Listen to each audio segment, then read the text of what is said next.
Hi, and welcome to the Human Side of Business podcast. I'm Ange MacCabe, CEO and co-founder of Intuitive Performance. I'm a performance coach, HR professional, whole person leadership facilitator, and your host.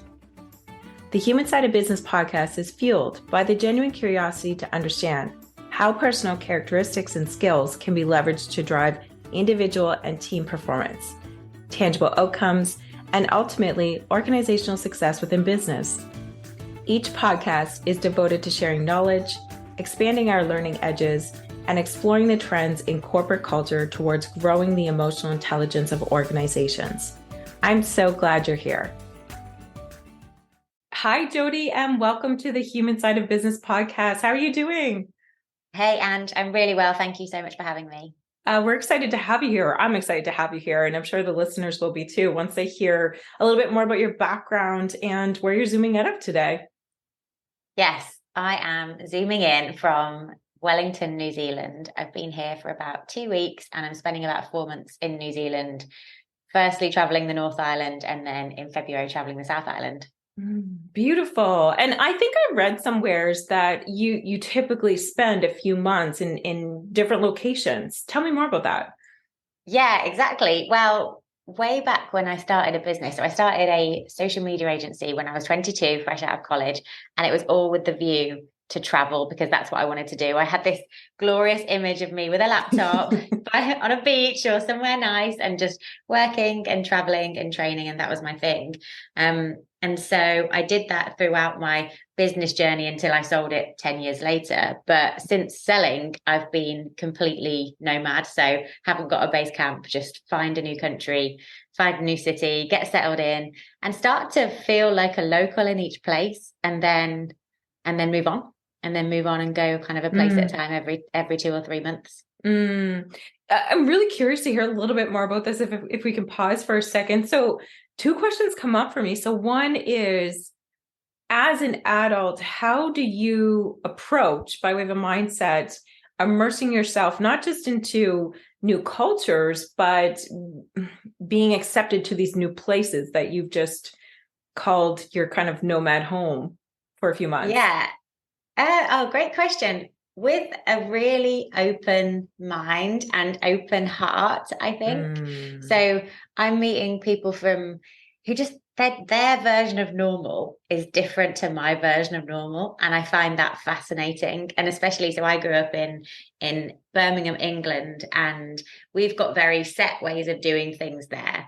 And in other places, they're completely different. So it's so interesting to hear, well, you know, this is what you do for Christmas. Well, this is what we do for Christmas. And you kind of can't hold on to this version of you that exists in that very one place. You just have to be open to adapting to wherever you are. So for Christmas, we definitely didn't have turkey, stuffing, all that kind of stuff, because that's a British thing. We had a very New Zealand Christmas. And that's one of the examples where you just have to be open and just enjoy it and appreciate it for what it is. And then so your mindset around, okay, I want to be integrated in the culture and feel accepted or feel comfortable. I'm not using your exact words, but then I choose another company and I go, or another country, excuse me, and then I go. So tell us more about that. Like, is it just the travel mindset that you have there, or is there something else behind it? So I think that people can be roughly split into two categories, settlers and explorers. And all of marketing tends towards settling. It's teaching us how to settle. So it's like, get that perfect house, get that dream partner, get that dream role, do all this stuff that tends towards staying still. But for some people, that just doesn't fit with them. They like to tend towards moving or tend towards change or tend towards exploring. And you might, for people listening, you might be thinking, yeah, that's a bit of me, especially if, say, if 2020, if all the change that happened then, if that didn't really rile you that much, if you were like, oh, okay, this is cool, I can change some stuff up now, then maybe you are the explorer type. But for me, whenever I pick a new place, I have elements of the settler kind of in it. So I'll join a gym, and that's how I'll meet a lot of people, through the gym.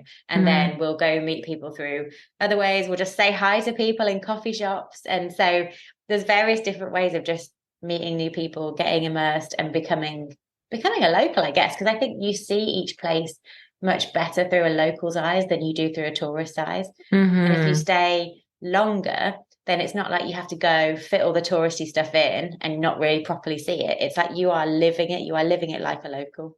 That's really interesting in the sense of your concept of travel. I appreciate that. So explorers and settlers, interesting. And leaning into more of the, I guess, corporate side of things, tell us a little bit more around your journey from, going from, or I guess maybe it was integrated in the sense of being an author and a power lifter and, starting a marketing company young and then selling it. How did that all play out for you?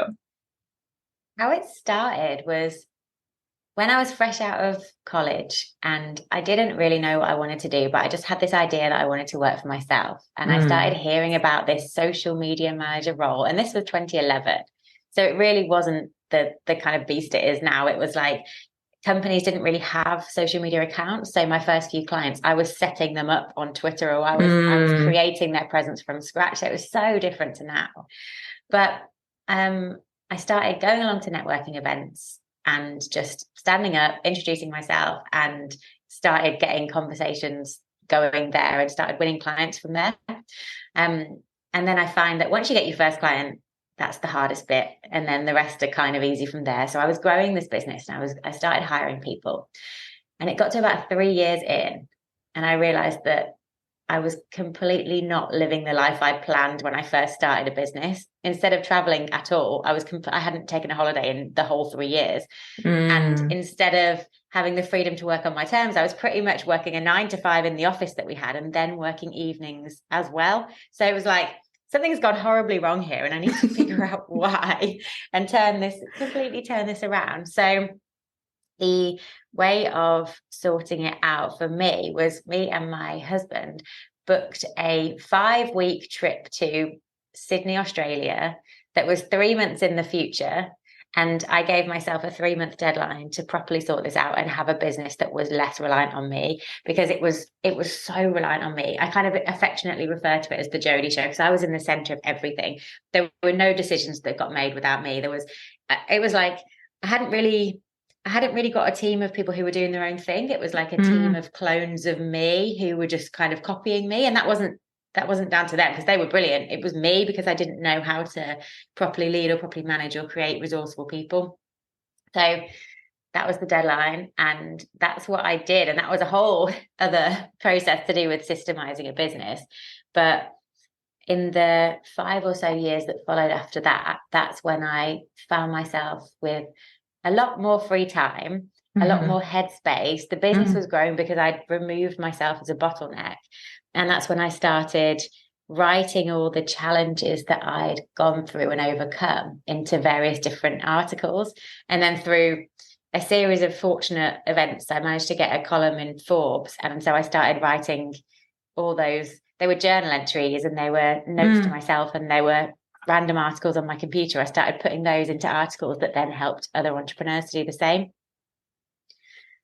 And then the athlete side of things has always been there. It's always been there's always been a sport of sorts that I've had. And it was probably when I had more free time after systemizing the business that I started to turn that into a serious hobby rather than just a kind of casual one.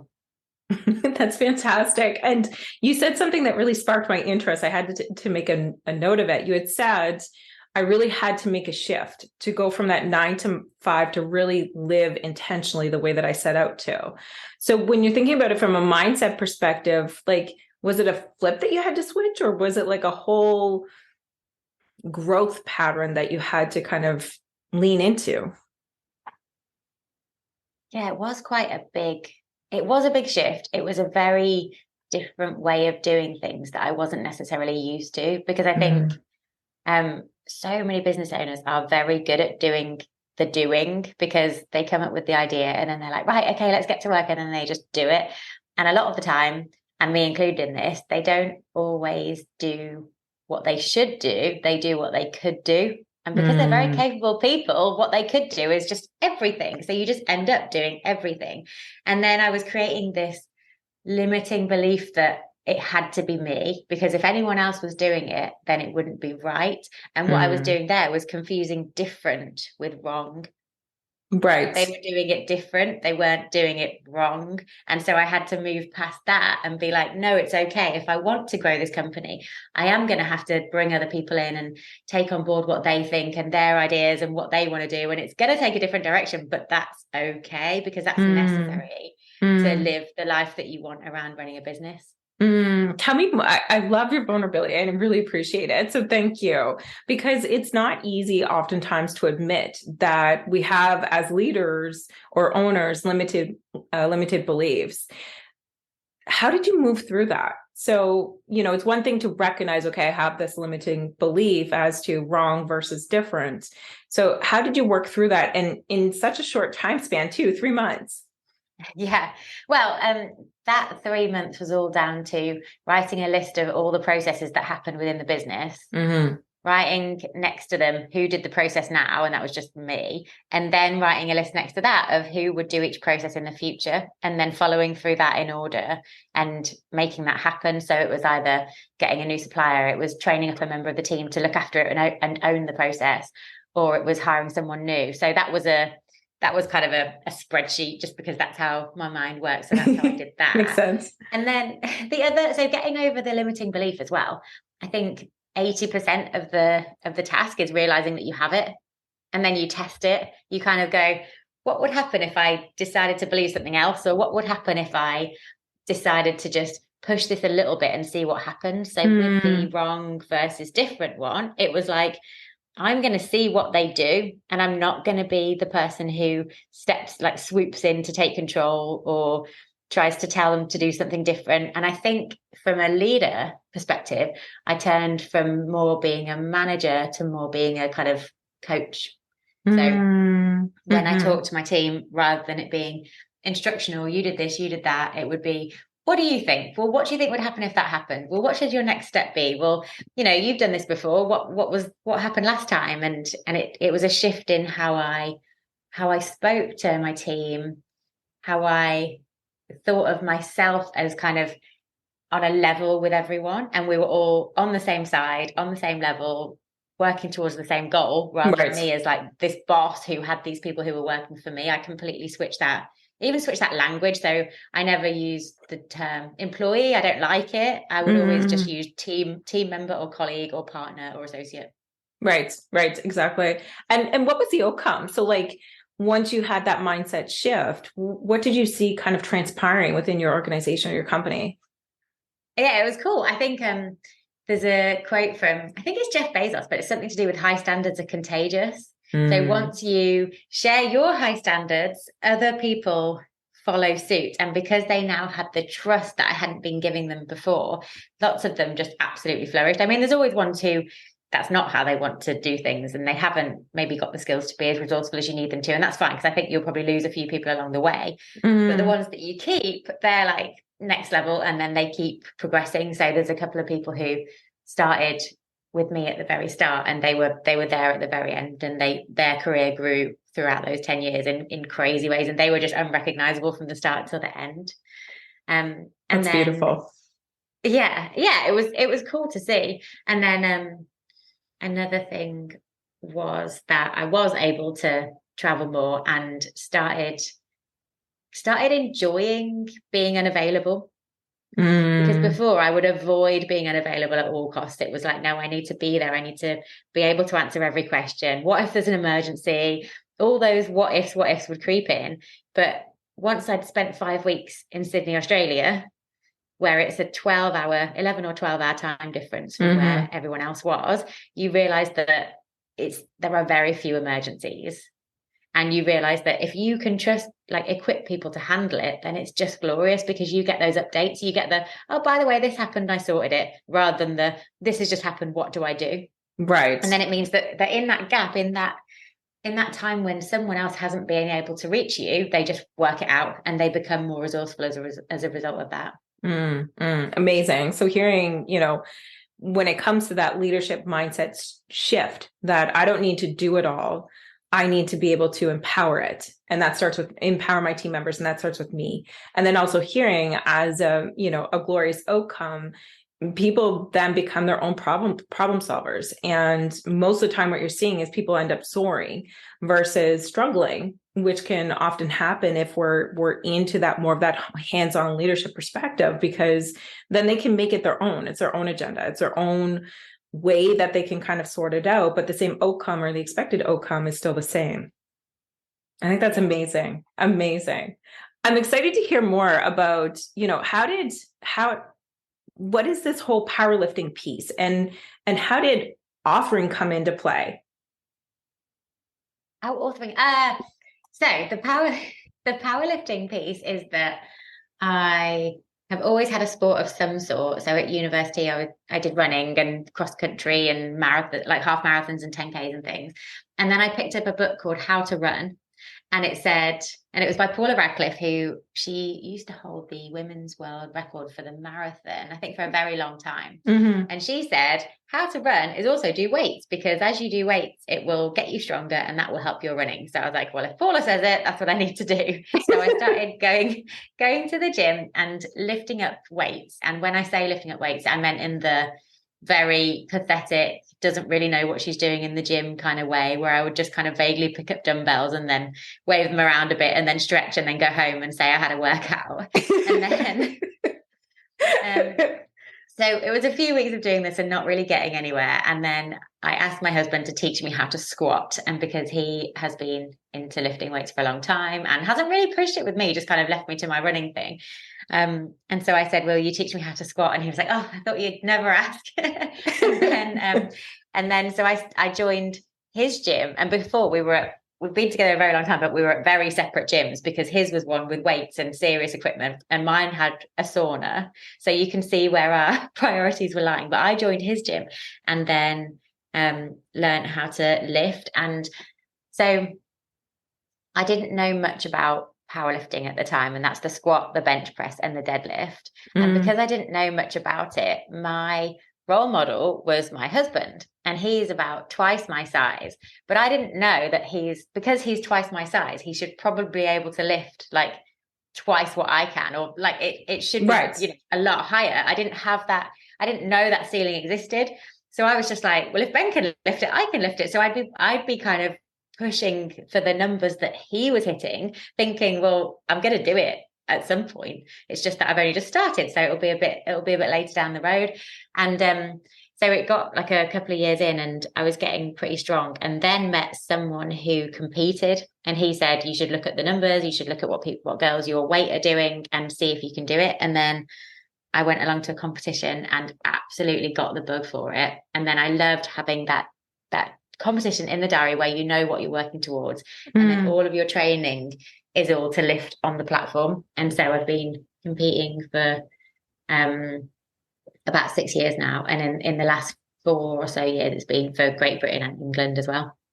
That's fantastic. And again, I want to put in that common thread of mindset, because where my brain goes when you're speaking about athleticism and setting goals and putting stuff in the calendar so you know that what you're working towards, that's no different to me than if we're setting strategic goals from an organizational perspective, or a leadership goal, or maybe even a self goal.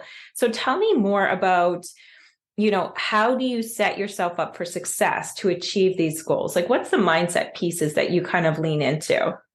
This is so interesting. And I've only very recently actually discovered what this is and how I've been able to do it across writing and sport and business. But I think everyone has their success system, and it's different for all of us. Mm-hmm. But I think that when you have figured out what it is in one area, you can apply it to other areas in exactly the same way, and it will magically work because it's your unique system.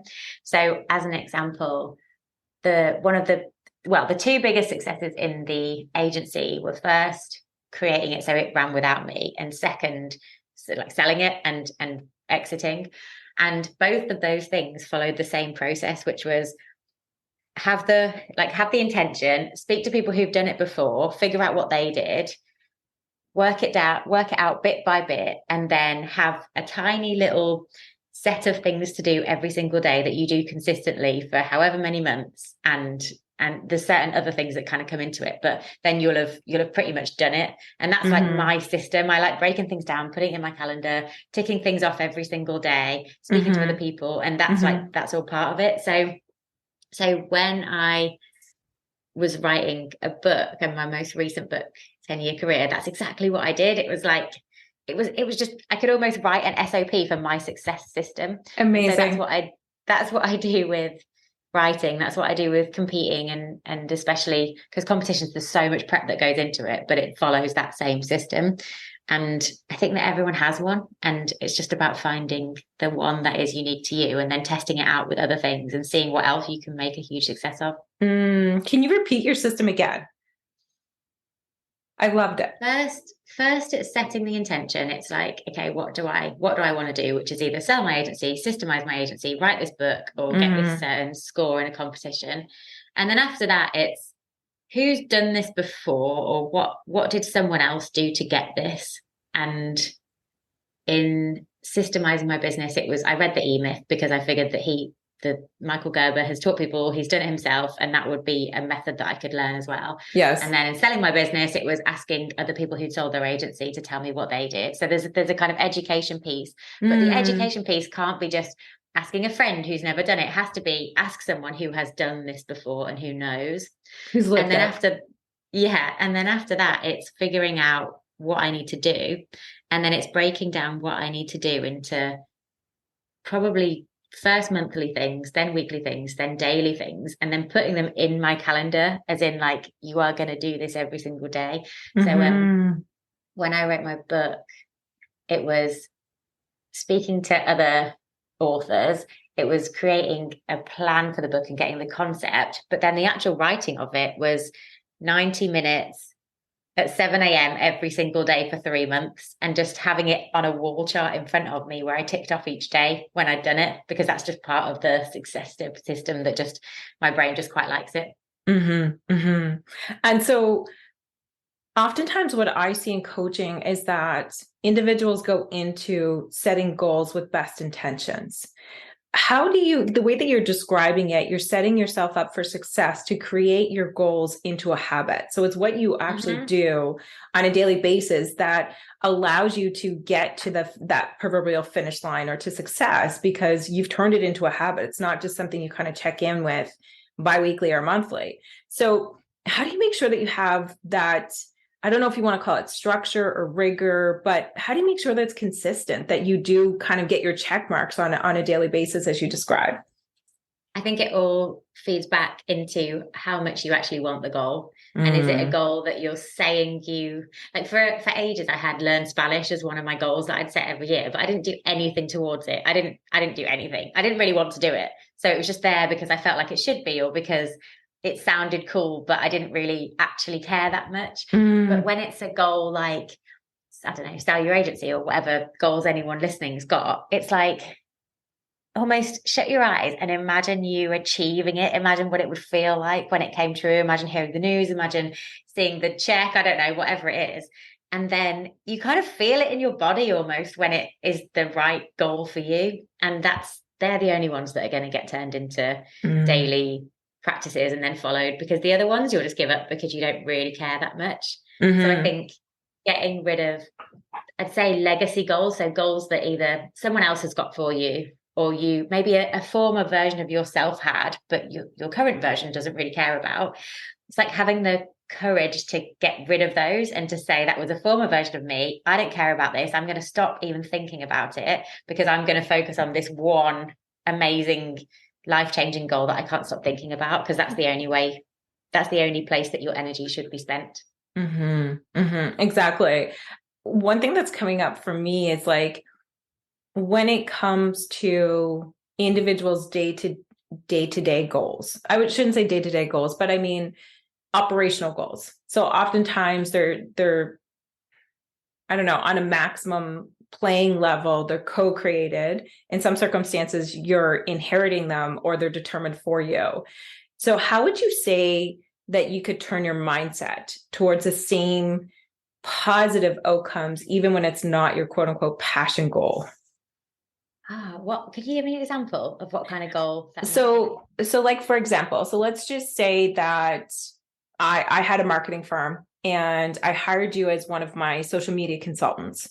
And so you're an internal employee. So on an annual basis, or however often, maybe it's quarterly now for best practices purposes, hypothetically speaking, we'll sit down and I'll say, okay, so this quarter, we want to increase our revenue from a company perspective by 20%. And what that means for your role is that you need to be able to take on 5 extra clients. So maybe I might give you the empowerment or autonomy to figure out how to take on 5 extra clients. But systematically speaking, I'm going to set that 5 extra clients goals for you. So how do you turn that into a passion project or a passion goal for yourself when oftentimes you don't have the autonomy to choose your own goals in the workplace?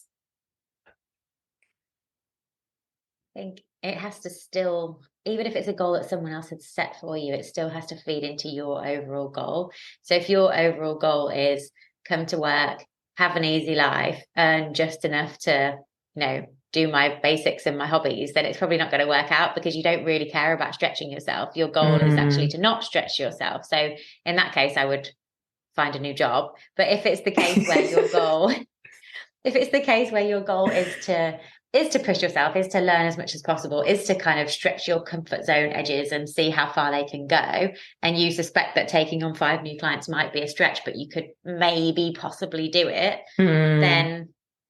then doing it has to fit in with your goal of experimenting and pushing yourself.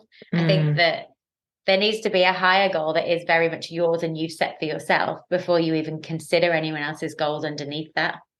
I understand you. So like from a workplace perspective, it's owning stepping into our own power and having goals, our own. I guess I'm just thinking through this because I think what you're saying is beautiful, but trying to articulate it.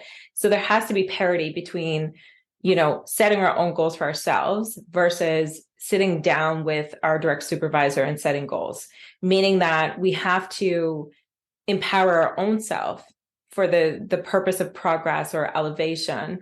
And maybe it's negotiation with my direct supervisor to say, hey, I definitely want to stretch myself in the regional perspective, but I wasn't really thinking about the 5 clients.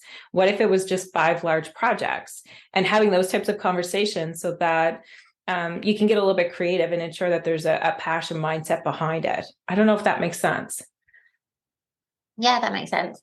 I think the individual's overall goal could be a whole number of things. And if it was about the stretching and pushing their comfort zones, then that's the conversation that they have with their manager is based on that. But if you've got an individual who their goal is just to progress the company because they're seeing wider than just themselves, they're seeing as the whole company, then that's the conversation with their manager as well. So I just think if your manager knows the context, then they can help you much more, and that will be better for everyone. Definitely, 100%.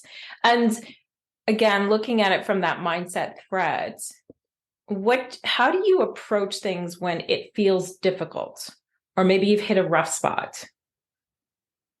I really like it when things feel difficult, because I don't think that we often get that. I think we live such cushy lives. Food is everywhere. Like, you think caveman times, we would go hungry for ages.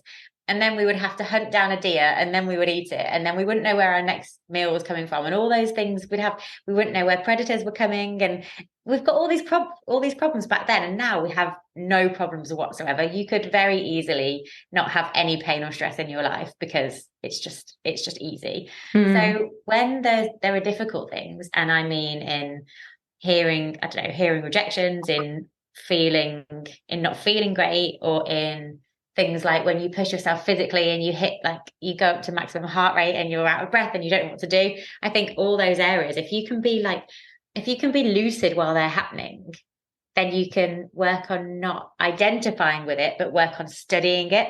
So when in March 2020, when the pandemic hit, I remember thinking, oh my God, because we lost about 25% of our client base in one week.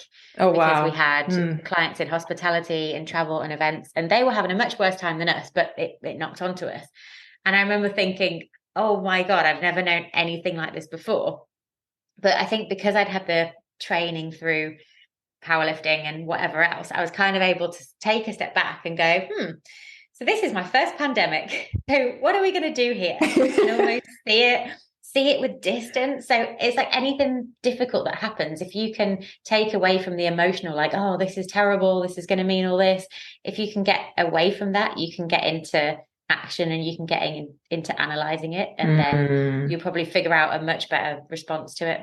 Definitely. I think what I'm hearing is taking yourself out of like your emotional brain, creating some room or pause so that you can get into your creative brain or your problem solving brain, proverbially, so that you can, like you had said, layering into this, Jodie, taking a step back so that you can pause and take that time to ask someone else who's credible or has those experiences if you have to. Or maybe it's pivoting. And that's one thing that I feel very strongly about, especially when it comes to performance and goal setting, is having those conversations ahead of time when we're calm and the proverbial storm is calm around, okay, so this is your goal X, but what could a pivot look like? And what could a stretch look like, so that you have plans A, B, and C in place if it goes really well, or ahead of plan, versus if something happens like the pandemic. Okay, so what are some pandemic proof companies that you can reach into that are actually thriving through the pandemic versus trying to spin our wheels and figure out what to do next. Yeah, I agree 100%. Yeah, and with that as well, I just pretty much followed that same success system. It was set the intention, and the intention at the time was, I don't know how I'm going to do it, but I'm going to make this the best year that ever happened to me, because I just had to I had to kind of anchor onto something that was stable rather than our client base, which definitely wasn't stable. Mm-hmm. And then the next thing was speaking to people who had turned it around, even in that short space of time. So there was a friend who had changed his whole business. He taught people how to present, and he used to get flown all over the world teaching people how to do that. But the moment lockdown happened in the UK, he switched to presenting virtually, and he taught people how to present on Zoom. And it was so inspiring, because he'd done this in like a 2-week period, just flipped around, replaced all his revenue, started going really big on LinkedIn. So I talked to him about it. I talked to a few other people, got their ideas, and then turned that into a set of things that I did daily. And I got my team involved with, and we all managed to turn it around. And then it was the best year that ever happened to us in the end, because at the March 2020, we went into lockdown. March 2021, we sold. That's fantastic. So not only did you thrive through the pandemic, you actually you achieved kind of your overarching goal, i.e. selling and exiting the business within the same year almost. Yeah, we got very, very lucky to have grown back to normal and then grown more. But then whenever I've said that before and someone's challenged me on it and been like, but it's not luck though, is it? Because you made it happen. It's like, yeah, but there is a big element of luck to it, but it could have gone the other way. It could have been bad luck. But for me, the bad luck would have just been me not sorting it out. Exactly. I know that I could speak to you for hours, Jodie. You're so easy to chat with. But if there's one thing that you could leave our listenership with when it comes to mindset, what would it be? So a big thing I've been thinking about recently is my default mode network, and how if you are someone who does a couple of different things, so maybe you've got a business and a sport or a separate hobby, then lots of people will kind of multitask and also let the edges of them kind of go into each other. So they might be in the gym checking their emails in between their reps, or they might be not their reps, their sets, or they might be, at work thinking about what they're going to cook for dinner that night or whatever else.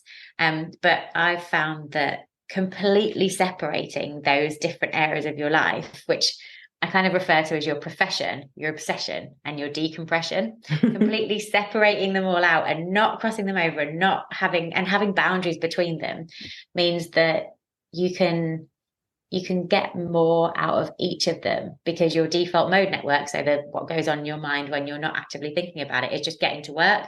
So if you go train and don't think about any work whatsoever on purpose, the next time you arrive at your laptop, you might find that you've just got the answers because they've been working through in the back of your mind while you were just training, not even thinking about it. So I've been thinking about it a lot because I've been like learning to trust my subconscious mind, and it's magic. Amazing. Thank you so much for sharing with us today. I really appreciate you. I've also seen that you've had some online marketing type courses. Tell us a little bit more about your offering before you go. Yeah, sure. So after I sold my agency about 2 years ago now, the plan was to get all the information out of my head into books and courses and things that other people could take and could just roll with them. So jodiecook.com. So JODIECOOK.com is where all my books are and all my courses, and they're pretty much all free as well. They're on Skillshare and they're in various other places. So yeah, feel free to sign up, have a look, and hopefully they help. One's on prolifically producing content. One's on how to get media outlets to come find you. One's about how to sell your agency, and yeah, various other ones as well. That's fantastic. Thank you so much for sharing, Jodie, and take good care. Thank you, Ange. Thanks for listening to the Human Side of Business podcast. I'm glad you could join us. If you enjoyed today's episode and want to stay updated with our latest content, make sure to visit our website. The link can be found in the episode description, where you can subscribe to the podcast, sign up for our newsletter, and learn more about our whole person leadership services. Sounds interesting? Explore the Whole Person Leadership Cohort by Intuitive Performance, a unique program that offers unparalleled support to managers on every step of their leadership journey. Our program features evidence-based assessments, workbooks, group coaching, and interactive learning experiences to help you level up your leadership skills. Reach out today to apply to one of our upcoming cohorts. Until next time, take care and stay curious.